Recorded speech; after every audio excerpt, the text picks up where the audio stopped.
ولا إلا أما بعد. فقد قال الله تعالى في القرآن العزيز: أعوذ بالله من الشيطان الرجيم. بسم الله الرحمن الرحيم. يرفع الذين آمنوا منكم والذين أوتوا العلم درجات. Jamaah salat maghrib yang berkahan malam ini dirahmati, diberkahi serta dimudahkan Allah. Disyukur kita tetap kepada Allah karena kita masih diberi kesempatan untuk berkumpul kembali di rumah Allah yang mulia ini dalam rangka menunaikan berbagai macam kewajiban yang Allah wajibkan untuk kita. Mudah-mudahan yang melaksanakan berbagai macam kewajiban akan mampu meningkatkan kualitas iman kita kepada Allah, sehingga akhirnya kita akan selamat di dunia dan akhirat. Malam ini kita akan berbicara 4 cara beragama yang benar menurut Al-Quran. Kenapa? Karena beragama itu ada yang benar, ada yang tidak benar. Termasuk saya sampaikan, amal itu ada amal soleh, juga amal salah. Lalu bagaimana beragama menurut Al-Quran? Sesuai dengan firman Allah dalam Al-Quran surat Al-Bayyinah ayat 5, ada 4 cara kita beragama supaya cara beragama kita benar. Allah berfirman, "A'udzu billahi minasyaitonir rajim, wa ma umiru illa liya'budullah mukhlisina lahu-d-din hunafa wa yuqimus sholata wa yutuz zakata wa dzalika dinul qayyimah."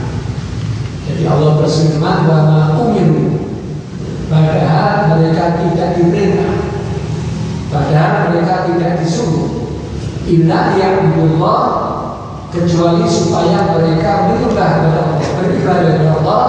Syaratnya satu, mukhlisina lahu-d-din, yaitu dengan memurnikan ketaatan, ikhlas kepadanya. Hunafa, dan juga lurus, bersih, dia tidak bengkok. Wa yuqimus shalah, dan mereka menegakkan sholat. Wa yutuz zakat, dan mereka mengeluarkan zakat. Kalau itu yang dilakukan, wa dzalika dinul qayyimah, demikian itulah agama yang lurus, agama yang benar. Jadi untuk beragama supaya agama kita benar, agama kita diterima, maka syarat yang pertama, beragama itu harus ikhlas. Para jamaah yang dimuliakan Allah, ikhlas adalah puncak daripada beragama. Sehingga dalam hadis yang lain dikatakan, innamal a'malu binniyat wa innamal likulli imri'in ma nawa. Sesungguhnya setiap ibadah, setiap perbuatan itu ada niatnya. Dan Allah akan memberikan apa yang diniatkan. Apakah niat kita ibadah ikhlas karena Allah atau karena manusia saja. Karena itu surat Al-A'raf ayat 29 menyatakan, "Qul amara rabbi bil qist." Katakanlah, Tuhanmu menyuruh menjalankan keadilan. Wa aqimu wujuhakum 'inda kulli masjidin, dan luruskanlah muka dirimu di setiap sembahyang. Wa qulu mukhlisina lahu-d-din, dan mengikhlaskan ketaatanmu kepada Allah saja. Karena bada'akum ta'udu, sebagaimana Allah telah menciptakan kamu pada permulaannya. Jadi beragama itu harus ikhlas. Dan kalau tidak ikhlas tidak diterima. Ya, sholat mudah, zakat mudah, haji mudah. Yang amel itu nonton. Karena itu dalam hadis yang panjang, itu Rasulullah pernah bersabda, ada 3 golongan manusia yang tidak saya tulis di sini. Ya. Itu yang kelihatannya beribadah sudah benar, tetapi ternyata dia tidak masuk surga. Siapa itu? Satu, orang yang suka bersedekah, orang yang suka berderma, orang yang suka berinfak. Ketika dia mati menghadap kepada Allah, ya Allah, saya gunakan untuk sedekah. Dan menurut orang yang suka bersedekah itu masuk surga, karena itu berikan surga kepada saya. Maka dijawab Allah, kamu bohong. Sesungguhnya kamu bersedekah niatmu bukan karena aku, tetapi supaya kamu disebut-sebut oleh orang sebagai orang dermawan. Dan itu sudah kamu terima di dunia. Setiap orang menganggap kamu orang dermawan. Tetapi karena niatmu tidak karena aku, kamu tidak akan masuk surga, justru harus masuk karena kamu. Yang kedua, maaf, orang seperti saya kemana-mana misi pengajian, berdakwah dan lain sebagainya. Nah, ketika dia mati datang berdakwahnya Allah, hidup saya gunakan untuk berdakwah, menyampaikan ajaranmu, dan engkau berjanji orang yang menyampaikan dakwah itu akan masuk surga, karena itu berikan surga kepada. Apa kata Allah? Bohong.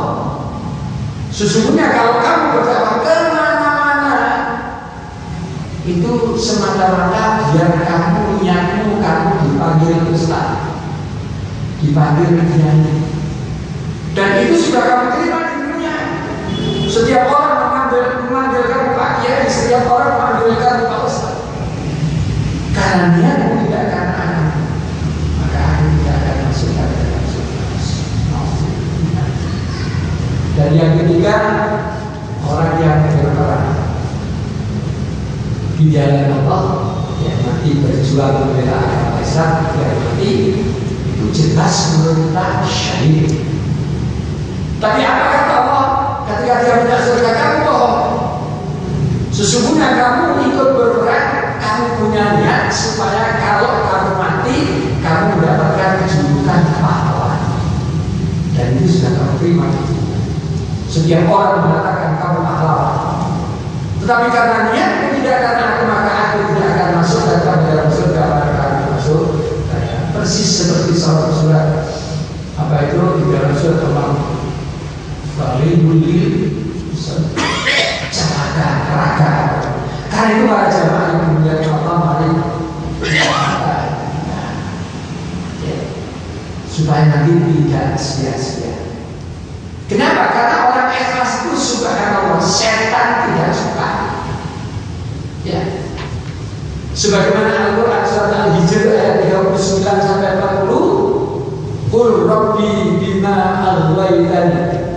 Jadi iblis itu mengaku, ya Tuhan, oleh sebab engkau telah memutuskan bahwa aku sesat, bahwa aku besok masuk neraka. Tidak apa-apa, tapi ingat, la'uzayyinanna lahum fil ardh. Pasti aku akan menjadikan mereka anak cucu Nabi Adam. Apa itu? Oh ya tahu, la'uzayyinanna fil ardh akan menjadikan perbuatan maksiat itu menjadi perbuatan yang indah. Setan itu berupaya, karena setan sudah jelas masuk neraka dan dia mengaku, saya masuk neraka tidak apa-apa. Tapi ingat, nanti di dunia anak cucu Nabi Adam akan aku jadikan la'uzayyinanna fil ardh, memandang indah perbuatan maksiat. Wala'ughwiyannahum ajma'in. Dan pasti aku akan menyesatkan mereka semuanya, illa ibadaka minhum mukhlasin, kecuali hamba-hamba engkau yang mukhlis di antara kita. Jadi orang itu kalau suka ikhlas, ini harus sujud. Sebab ikhlas itu bukan perkataan, tapi hati. Kenapa orang tidak ikhlas? Karena orang tidak ikhlas itu biasanya ingin dipuji orang. Makanya di dalam setiap kegiatan, mari kita mencoba. Cirinya orang ikhlas itu cuma dua. Orang itu ikhlas ialah apabila berbuat sesuatu dipuji orang tidak sombong. Tapi kalau dicela orang tidak putus asa, itu orang ikhlas. Kan sudah jadi. Kamu jadi tahu. Orang senang melakukan, ya begitu jelas, dan pengurus kami baik, kita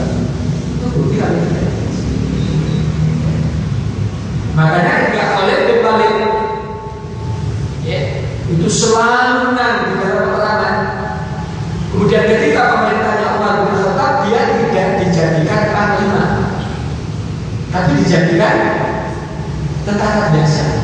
Tapi dia tetap berperang. Ditanya oleh sahabat, kamu sudah tidak jadi panglima, tidak jadi komandan, kenapa kau masih berperang itu? Apa kata? Saya berperang bukan karena umat, tapi karena Allah. Karena itu apakah saya jadi panglima atau saya jadi tentara, saya akan tetap berperang. Nah, yang jadi pertanyaan, sudahkah sikap seperti itu kita? Karena Allah menjaga kita sesungguhnya. Surat Al-Baqarah ayat 24 Allah menyatakan ya ayyuhalladzina amanu tabaik. Yang dipanggil bukan orang kafir. Ya ayyuhalladzina amanu, wahai orang yang beriman. La tubtil. Ya. Jangan kamu batalkan, jangan kamu hilangkan sedekah itu bil mani wal adha, dengan menyebut-nyebut berapa yang kamu sedekahkan dan menyakiti perasaan yang menerima sedekah. Kalladzi yunfiqu malahu li'an-nas, kata Allah, seperti orang yang menafkahkan hartanya karena riya kepada manusia. Wala yu'minu billahi wal yawmil akhir, dan karena tidak beriman kepada Allah dan hari akhir. Famasaluhu kamasali sofan, perumpamaannya seperti batu licin alaiha turabun, yang di atasnya ada debu. Wa asoba wa bilur wa tarakau sauda, kemudian datang hujan yang deras, maka tidak ada bekasnya sama sekali. Jadi orang yang beribadah, apapun yang dilakukan dengan tidak ikhlas, kata Allah, itu seperti batu yang licin, di atasnya ada debu, hujan deras, tidak ada sisa sama sekali. Sholat yang ikhlas dengan yang tidak ikhlas itu sama. Sholat sehari semalam itu 17 kali, 17 kali. Yang ikhlas juga 17 rakaat, yang tidak ikhlas juga 17, tapi beda. Yang ikhlas diterima, yang tidak ikhlas tidak diterima. Soalnya puasa yang ikhlas dan tidak ikhlas sama, 1 bulan berapa? Tapi hasilnya nanti yang berbeda. Karena itu para jamaah yang dimuliakan Allah, menjaga hati. Kenapa? Hati itu penuh dengan penyakit. Allah menyatakan fi qulubihim maradun, di hatimu ada penyakit, fazadahumullahu maradan, dan kalau kamu biarkan penyakit itu, fazadah, maka akan bertambah, akan bertambah. Kalau sudah penyakitnya banyak, alhamdulillah, maka akan diadab oleh Allah Subhanahu wa ta'ala. Yang kedua, khunafa, lurus, hanif. Karena itu agama Nabi Ibrahim millata Ibrahim hanifan. Jadi sekalipun bapaknya Nabi Ibrahim itu kafir, musyrik, dia tidak pernah. Kenapa? Satu,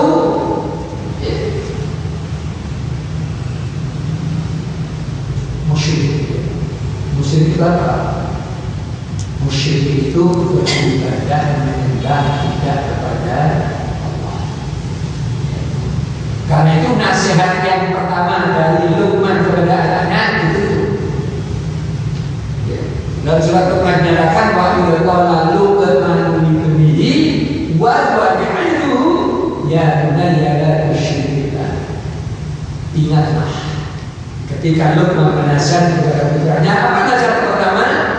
Nasihat yang pertama, ya bunayya la tusyrik billah. Wahai anakku, jangan sekali-kali mensekutukan Allah, karena mensekutukan Allah itu la dzulmun adzim, dosa yang sangat besar. Nah sekarang di negara kita itu kemusyrikan orang jalan. Bahkan sekarang dihidupkan.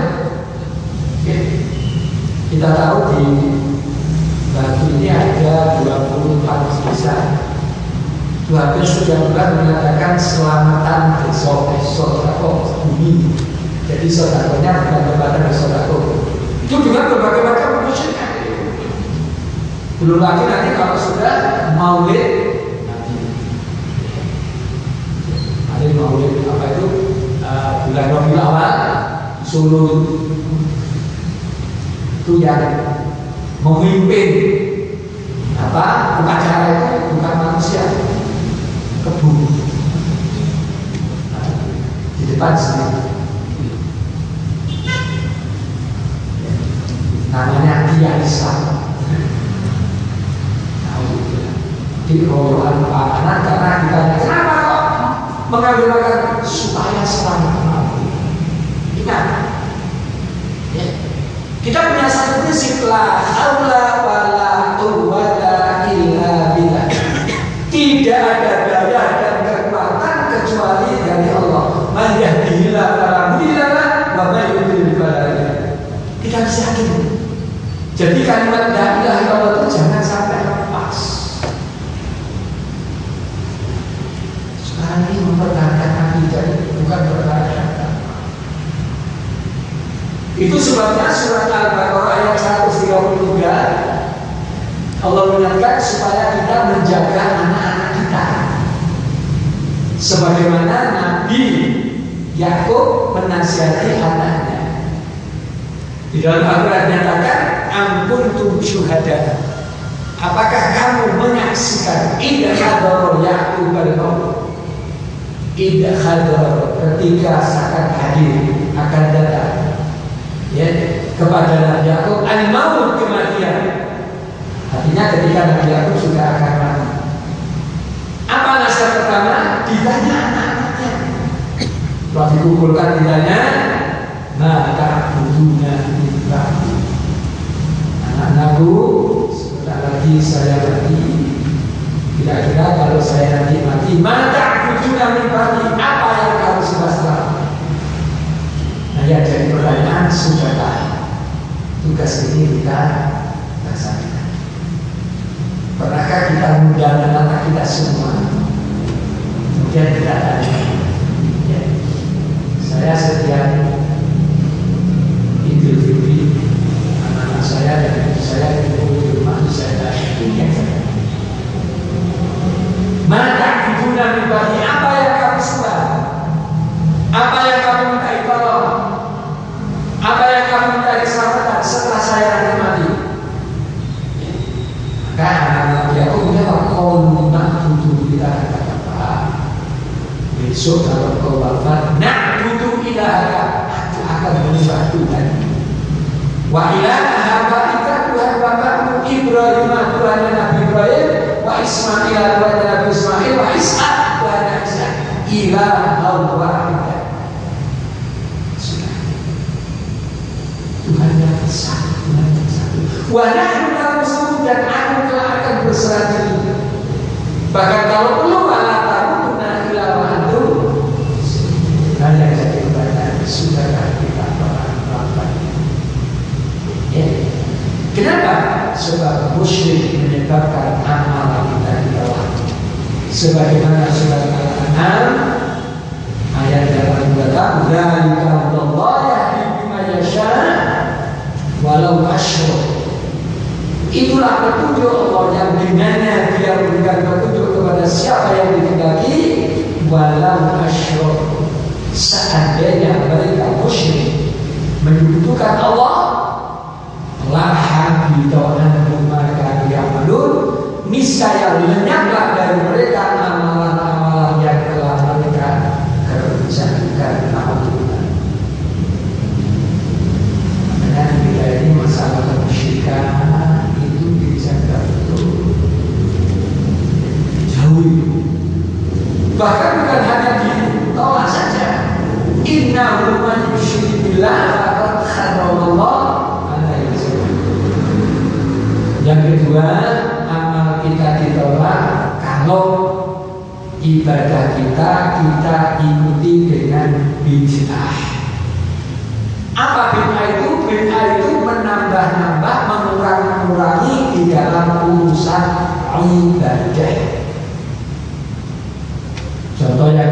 wudhu. Ya. Wudhu itu perintah Nabi, kalau kamu akan wudhu baca basmalah. Ya, masuk tanganmu, berkumur, lalu memasukkan air ke hidung, basuh muka dan sebagainya. Tapi yang berkembang banyak orang-orang yang itu setiap kali membasuh anggota tubuh yang dibasuh itu ada doanya. Ya, masa kepala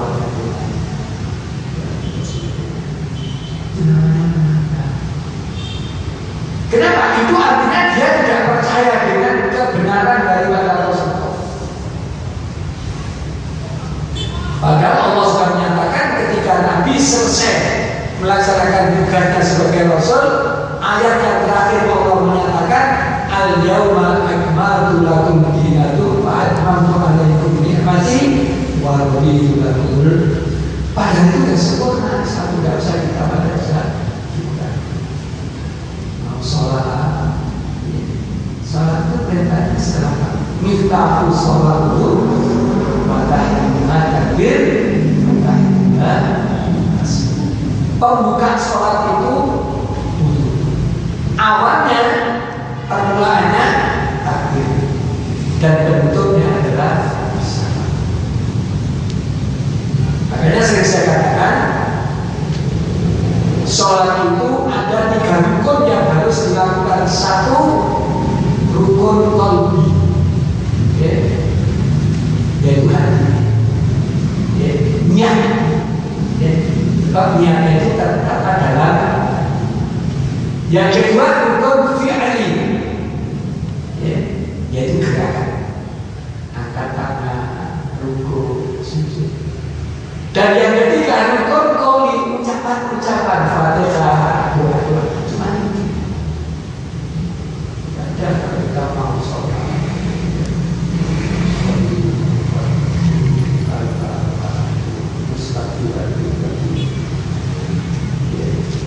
Imamah bila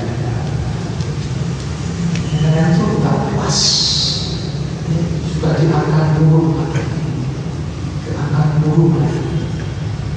makanya beragama itu harus belajar. Inilah yang saya katakan, apa sih bedanya umat Islam di Indonesia dengan umat Islam di luar negeri? Kenapa di luar negeri itu Islam itu semakin berkembang? Sampai-sampai di sana itu banyak gereja-gereja yang dibeli ulama Islam dijadikan. Tapi di Indonesia ini Islam itu semakin berkurang. Semula 90%, sekarang sudah tinggal 75%. Itu yang menyatakan Islam, belum yang melaksanakan Islam berapa persen. Kenapa? Sebab kalau orang Barat itu kalau ingin masuk Islam dipelajarinya dulu tentang Islam, dipelajari Islam. Ya, Quran dipelajari, ngerti tentang Islam baru masuk Islam. Sehingga semakin kalau di Indonesia Islam dulu, belajar apa? Sampai sekarang sulit. Karena itu bahasa yang benar ya, Islam itu tidak sulit, mudah sekali. Jangan ditambah baca doa. Ya sudah. Ya si baru ini kalau kadang-kadang masih. Ya si sallallahu alaihi wasallam. Akan digoda. Kalau ditanya apa jawabannya? Dia tambah lagi. Kata-kata dia tambah lagi. Artinya Quran itu belum sebenarnya.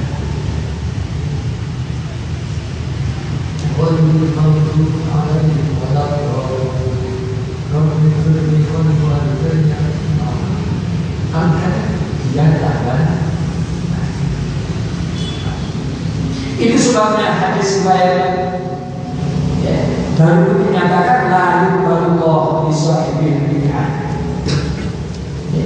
Allah tidak akan menerima amalan orang yang mengerjakan bid'ah.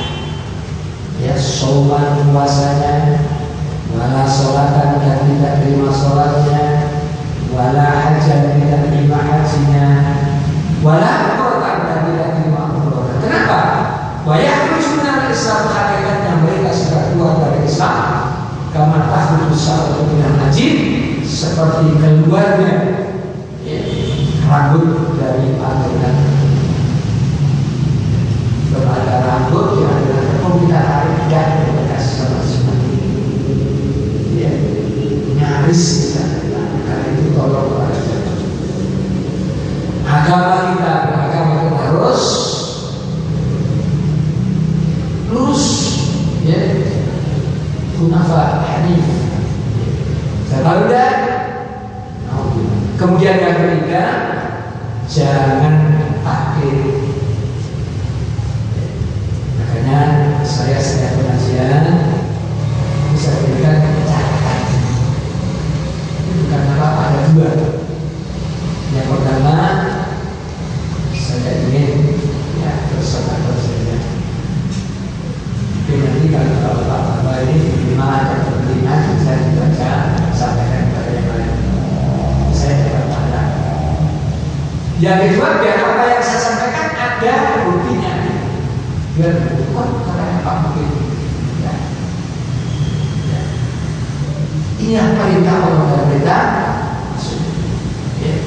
Bid'ah itu artinya mengikuti ibadah tanpa tahu alasannya, tahu. Ya.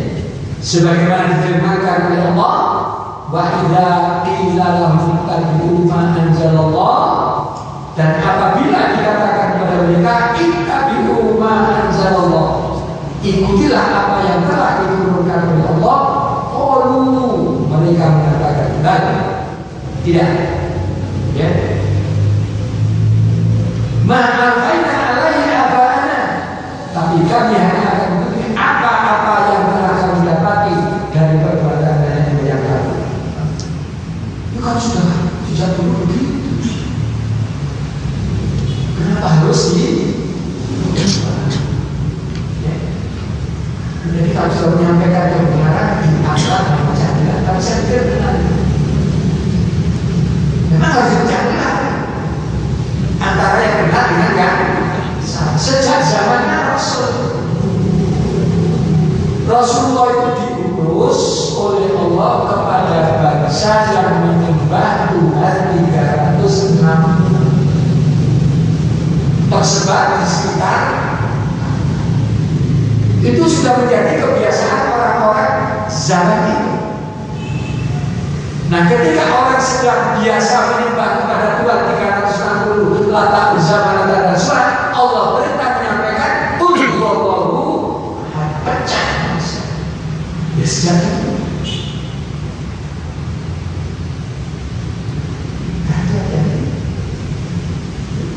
Karena Allah menyatakan wala talbisul haqqa bil-batil. Jangan kamu campur, harus kamu pisah antara al-haq yang benar dan al-batil dengan yang batil. Kenapa? Karena kalau yang hak dan yang batil bercampur tidak jadi hak, jadi batil.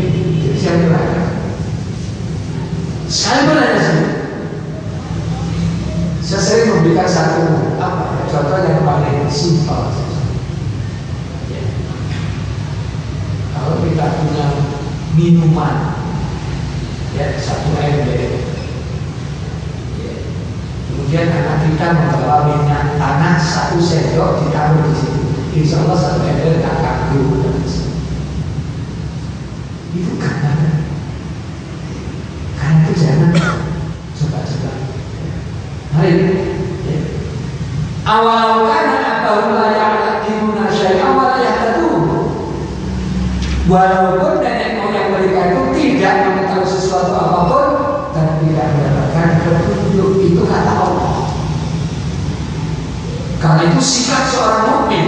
Apa itu? Dari surat An-Nur dikatakan innama kana qaulul mu'minin, sesungguhnya adalah ucapan orang beriman itu idza du'u ila Allah wa Rasul, kalau diajak untuk mengikuti ajaran Allah dan Rasul, maka ayaqulu mereka mengatakan sami'na wa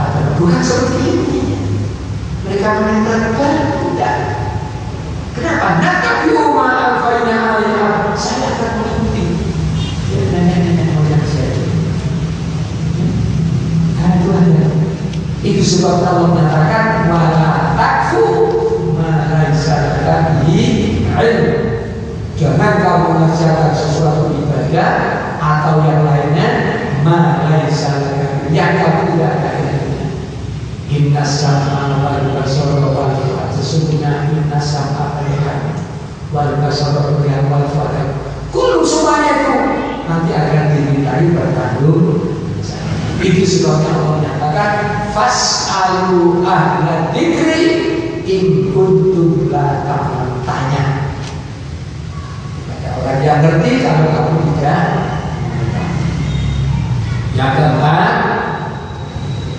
ibadah kita itu ditolak kalau kita sering datang ke dukun paranormal. Menanyakan satu hadis riwayat Muslim, man ata arrafan, barang siapa yang datang ke tukang ramal, dukun paranormal, fasa'alahu an syai'in, bertanya tentang sesuatu, fasadaqahu, membenarkan saja, belum sampai dikerjakan, lanjut ke sholat, maka tidak diterima sholatnya arba'ina yauman, selama 40 hari. Dukun ini ada dua,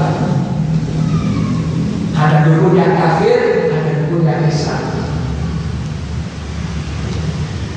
Di cirinya dukun yang Islam itu biasanya juga menggunakan ayat-ayat Allah, tapi menggunakan alat tunai. Saya masuk saya dukun. Di dukun itu ada yang menggunakan cara Islam, ada yang menggunakan cara tidak. Dua-duanya sama. Hanya istilah dukun yang suruh bawa ini, bawa itu, dan sebagainya. Tapi ada menggunakan juga kadang-kadang berat. Hati-hati. Maunya aja datang ke panggilan, saya maunya aja. Ya, enaknya hari apa? Yang mengatakan lu harus hari kedua itu iya kok, iya kok. Lanjut ke sholat sholatnya 40 hari. Kalau dikerjakan ditolak semua karena sudah musyrik. Karena itu pada jemaah yang dimuliakan Allah, mari ibadah kita kerjakan dari 4 macam hal. Jangan disertai dengan kemusyrikan, jangan disertai dengan bid'ah, jangan disertai dengan takdir, dan jangan disertai dengan khurafat tahrif. Ya, khurafat itu tahrif itu biasanya tidak ada punya cincin. Saya ini tidak pakai cincin, rezeki saya itu bagus. Kadang juga anak itu. Saya sejak merawat anak itu, sejak lahir anak itu, rezeki saya pakai nomor. Rezeki itu semuanya dari Allah. Nahnu narzuqukum wa iyyakum. Aku yang berikan rezeki kepada dan kepada anak-anak. Jadi saya tidak salah. Saya setelah berobat saya sendiri. Dokter itu tidak bisa menyembuhkan penyakit orang. Jangankan menyembuhkan penyakit orang, menyembuhkan penyakit dirinya sendiri saja, dia tidak mampu aja. Peristiwa nyata saya sendiri mengalami. Saya kan dulu pernah jatuh. Dokter saya itu Dokter Eko Subanto. Lalu setiap masa bisa dicoba. Alhamdulillah Allah SWT memberikan kesembuhan. Tapi ternyata pada dokternya sendiri malah mati. Dan mati nafas di depan saya di rumah sakit itu. Ketika saya mengantarkan cucu saya dengan selesai, kemudian akhirnya dibawa dengan ambulan datang. Ternyata tempat cucu saya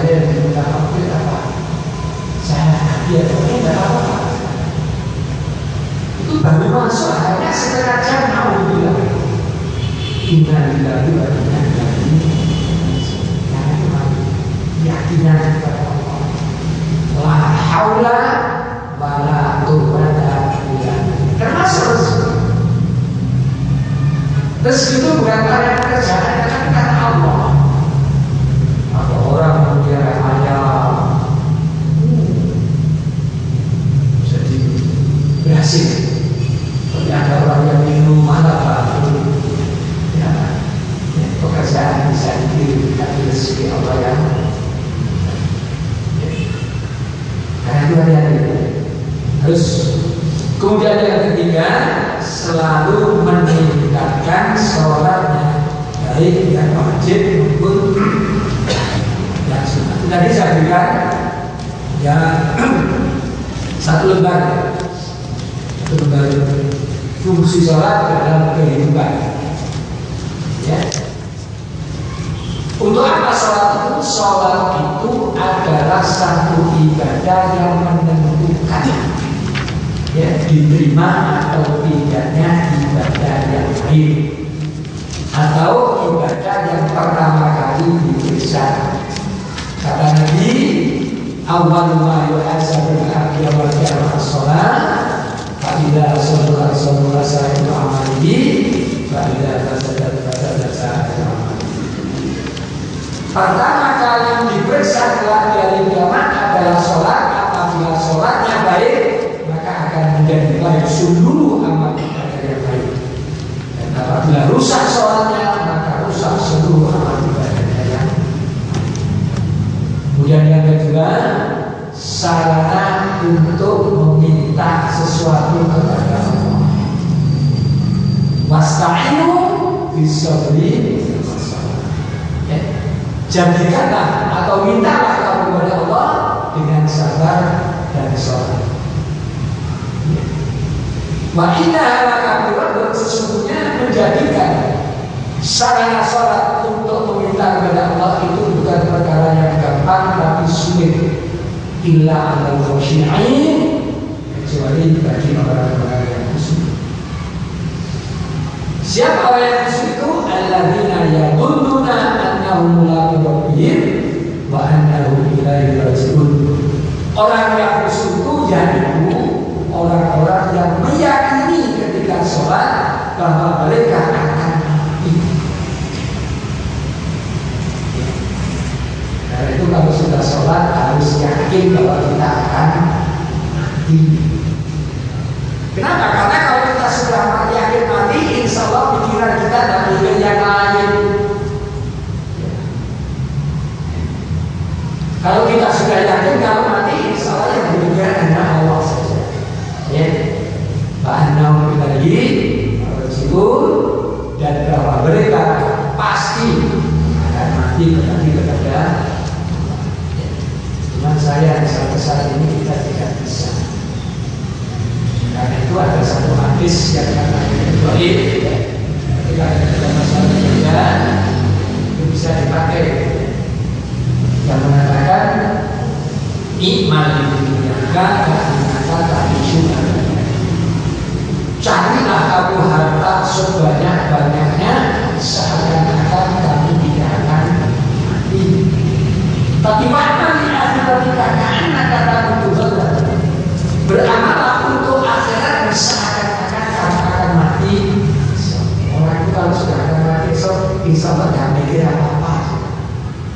Yang dipikir hanya bagaimana kita mendekatkan diri kepada Allah saja. Ya. Inilah yang sering saya sampaikan, bedanya kehidupan beribadah kita dan dunia kita dengan Nabi. Nabi itu Nusewu kalau mencari kehidupan dunia itu selalu akan sholat. Begitu beliau sholat, lupa urusan dunia. Sama persis seperti kita. Ketika kita mencari urusan dunia, lupa sholat. Begitu sholat, semua yang lupa jadi najis.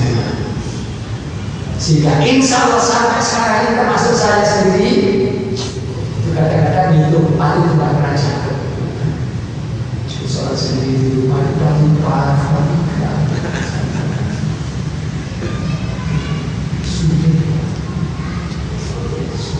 karena kemarin ya, kita terus berjuang ya, agar sampai kepada karena khusus nanti yang menjadikan kita bahagia beraflahan sungguh masuk surga orang-orang yang beriman. Siapa itu? Alladzina hum fi sholatihim, yang orang sholatnya khusyuk.